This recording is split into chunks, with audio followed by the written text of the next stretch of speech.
Life can be compared to a roller coaster. There are heights and there are low points. Life goes through multiple hills like roller coasters. Sometimes you don't even know what's happening, which can be represented by loop-de-loops. I'm almost 17 years old, and I can safely say that that is how my life has been. So I've had many high points in life. There are also some very low points in life. So I'm going to talk about those low points in life today. I'll discuss the 4 worst days of my life. I'm Zach, and this is Storytime 23 on June 4th, 2021.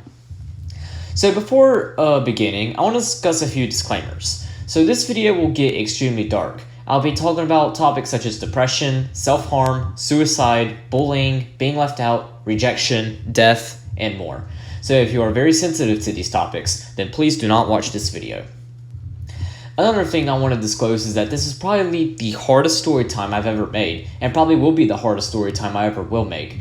This reason is simply because I just hate talking about the bad things that happen. I prefer to talk about the good things, but I can't talk about the good things without talking about the bad things. So I've decided to rip it off like a band-aid and do this story time first. Next week, I released a video on the best days of my life, which will definitely be a lot easier.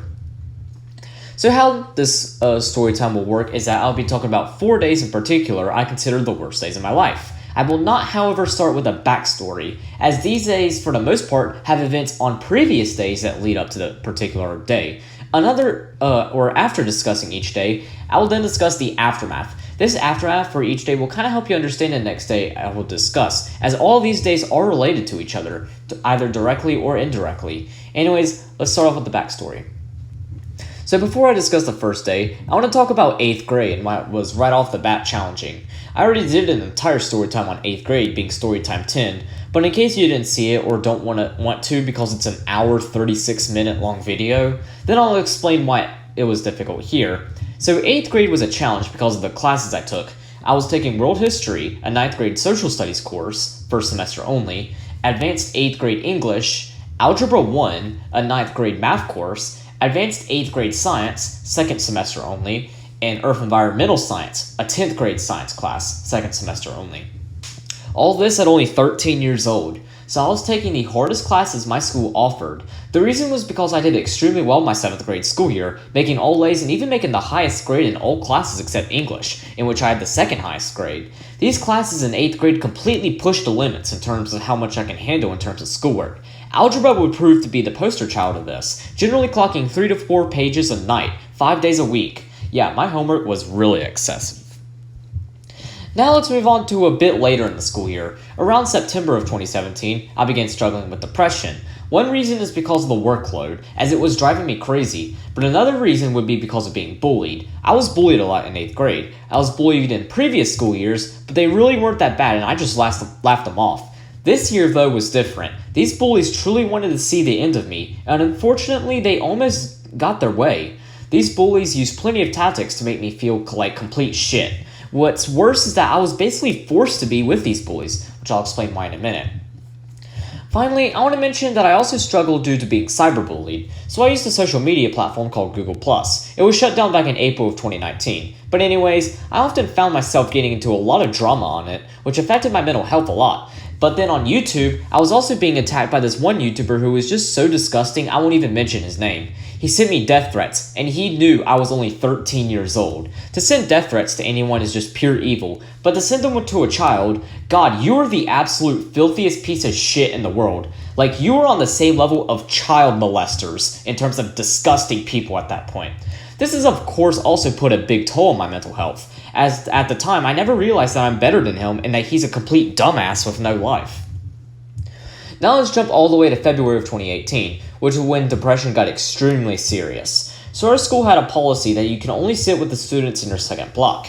I had only one friend in second period, and he sat at a different table that not only was full, but he could not see me either. No other table would even let me sit with them. The only table that would let me sit with them were the bullies. So as a result, I was forced to sit with the bullies. But then in February, they decided that now they were going to try to embarrass me in front of not just the entire grade, but basically half of the entire school. So remember how the other tables would not let me sit with them? Well, they let the bullies sit with them. Talk about being an asshole. As a result, I was sitting by myself at my own table in front of half of the school. It was an extremely embarrassing experience. Overall, I felt like nobody cared about me and I was just a simple inconvenience to everyone at school. This is what caused me from being depressed to becoming suicidal. I didn't know it at the time, but it's what the bullies wanted. They wanted to drive me to suicide, and I was giving them what they wanted. So did the man sending me death threats on YouTube, as well as those on Google+. Unfortunately, I listened to these monsters, which ultimately led me to have the very worst day of my life. This brings us to the first day that I want to discuss, March 8th, 2018. Now, when thinking about the best days, I cannot think of an absolute best day of my life. For worst days, I can pinpoint to a number one absolute worst day ever, being March 8th. Going back to the roller coaster example, this would be the absolute lowest point on the whole roller coaster. No other day dipped this far. Now, before I discuss the detail, I want to go ahead and mention this is the darkest part of the whole story time. Once again, if you feel uncomfortable about topics like suicide, then please click off the video. So March 8th, 2018, this is the day that I went from being suicidal to a plan to commit suicide. Now, I really don't like talking about this plan. It's just such a difficult for me to talk about, and I honestly don't want to talk about it, as it was just so gruesome, and it's really not a thing I like discussing. I'll just say that it would begin that morning and I would end all night. So you could in a way say that it was an attempt, somewhat. So that morning, I received another death threat, which definitely set the mood for the day. So now one myth I hear a lot is that suicidal people are always quiet about their feelings and always keep it a secret. This is completely false. That morning, I made multiple threats and even hurt myself in science class. My science teacher noticed, and she took swift action. She got me set up with the counselor, and me and the counselor talked. I told her about my plans, and then she called my mom. My mom got off work and went straight over to my school to be there for me. My counselor told my mom what was happening and how to take on the situation, as my mom and my dad didn't know about me being suicidal prior to this. I remember talking to them, and in the middle of my sentence, I just burst out into tears. Now, I am a very emotional person. However, this time ultimately broke and just cried for about 2 hours. At around 11 o'clock, my mom took me home. When we got home, she hugged me very hard on the couch. We both fell asleep for about 2 hours. After we woke up, she took me to the mental hospital, as that's what the counselor recommended. My dad also met us there. I ended up staying 5 days at the mental hospital. I was discharged on Tuesday, March 13th, one of the best days of my life, which I'll talk about next week. So that's what all happened on March 8th. Now, I want to discuss the aftermath. So I said earlier that I felt like nobody seemed to care about me and I was just an inconvenience. Well, my stay at the hospital kind of changed my viewpoint. So do you remember that friend I mentioned who couldn't see me? Well, his name was Robbie. He was the only student who was told of this situation regarding me on March 8th. This also put a massive toll on his mental health. As a result, it was hard for him to focus and he couldn't really take it anymore. On March 9th, while I was at the hospital, he tried to throw a chair at someone who pissed him off. He was suspended, but I don't think he was suspended as a punishment. He was suspended as a way of rehabilitation. His friend freaking almost killed himself the day before. He does not need to be at school. Robbie needed a rest and he needed a break. So I think that's what the suspension was for. This situation with Robbie really taught me that, yeah, people do care about me. And yes, I have an impact on others. But it isn't the only group I realized who cared about me. So the second block science, which I was not in by the way, was really concerned about me. Yeah, a class I wasn't even a part of was concerned. Many of my friends were in this class, so that's why. A lot of them asked my science teacher where I was, and she just responded with, "He's doing okay, everything will be fine." Of course, she didn't say the truth, as it would be very disrespectful, but it still meant a lot to me knowing that people were genuinely concerned about me, and that yes, people care about me. I ain't the lonely bitch-ass lowlife the bullies said I was. I was noticed and loved as well. Now, while I was in the hospital, my parents, teachers, and principal had a meeting to discuss what the best course of action should be. They decided that they should switch my classes up, so I would have science second block. This worked perfectly, as we already know that this class I'd say would have helped me if they could, but since the school rule applied, they couldn't. So now, I would be with them, and wow, this change was excellent. I was friends with practically everyone now, and everyone seemed to care about me. Everyone also invited me to sit with them, even the popular kids. I ultimately just sat with some of my close friends in the class, who were not popular, but I still often talk to everyone. This is the beginning of the post-depression period, part 1, which would last all the way till November of 2018. In this time period, I would hit my all-time high in terms of happiness. See Storytime 20 for more information. So now, March 8th really plays a big role into the next day I wanted to discuss. I made so many friends in second block science. I went to church with some of them too. so I decided to go on a trip called Fuge with them at church. I explained what Fuge was in Storytime, but in case you didn't watch that video, Fuge was a church event where we would go out to a college. Our college was Belmont University in Nashville, Tennessee. We would spend 6 days there where the event was held. We'd also do a thing called site groups, which is where we'd do service projects in specific fields. This included stuff like painting, construction, yard work, games, helping children, other stuff. I was helping children, as I really don't like doing things like yard work and construction. Now, this event lasted from June 18th to June 23rd, 2018.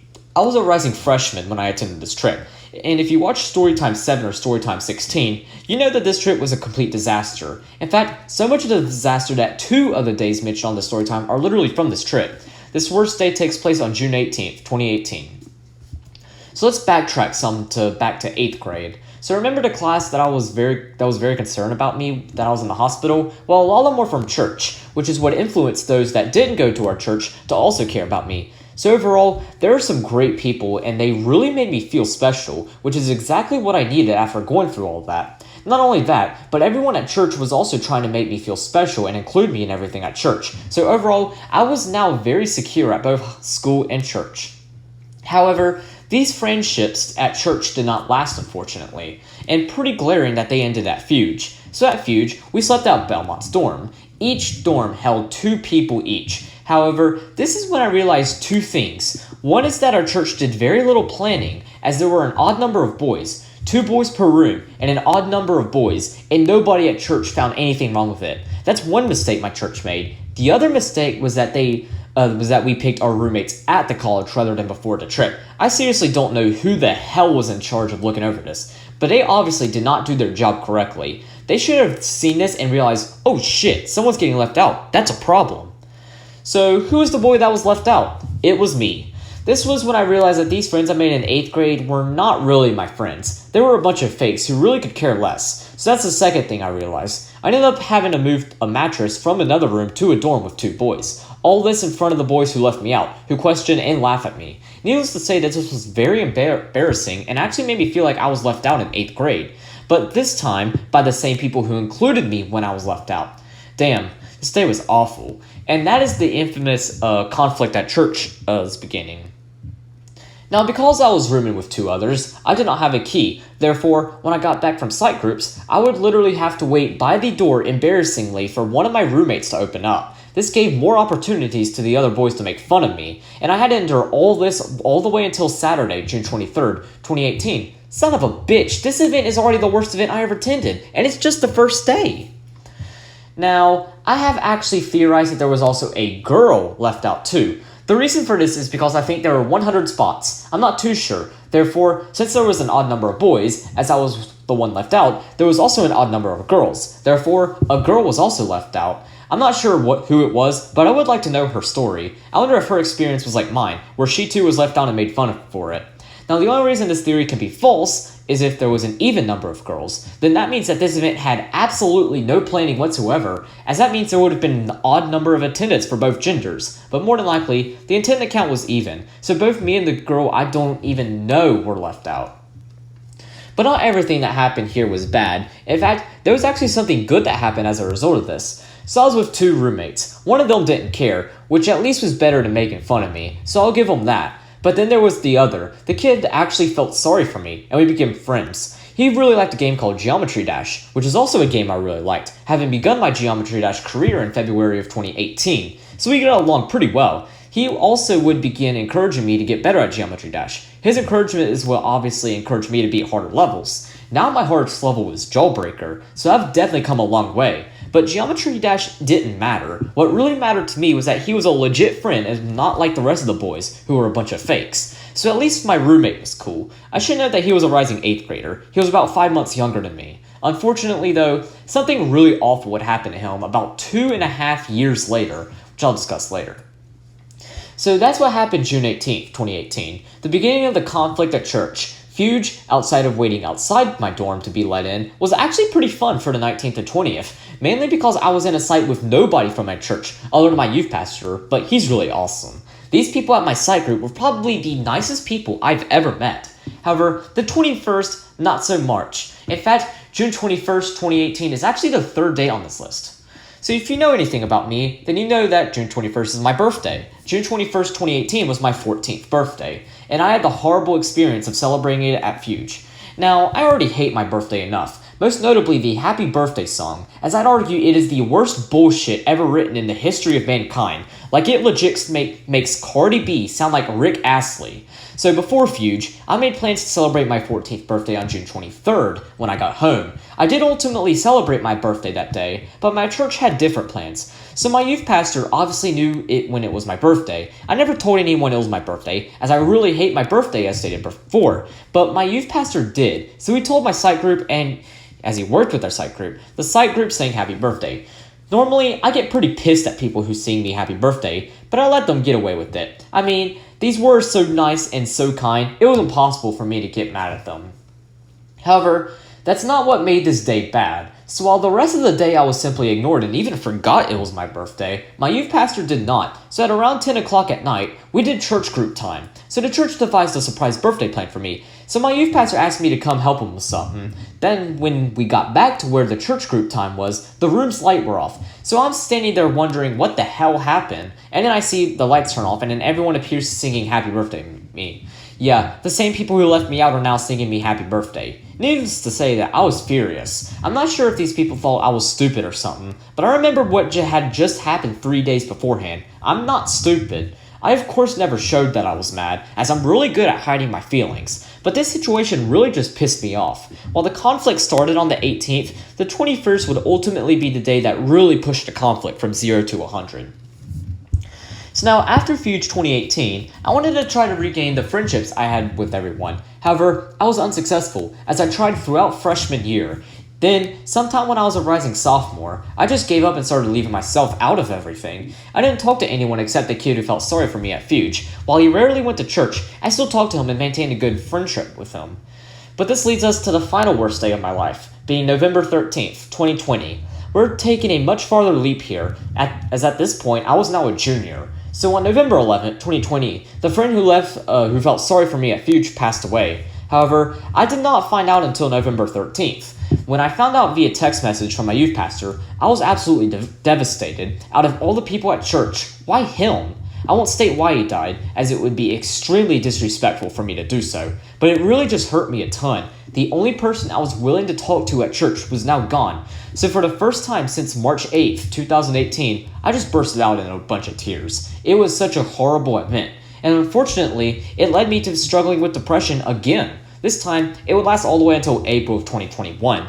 I've never actually talked about this time period of depression, but sum it up, I began having depression from November 13th, 2020, all the way to April 24th, 2021. As a result, I got into a lot of drama on Discord and Instagram, and then on March 30th, I decided to leave these platforms. I came back from Discord, but not Instagram. The depression ended when I attended DNOW 2021. See Storytime 18 for more information on that.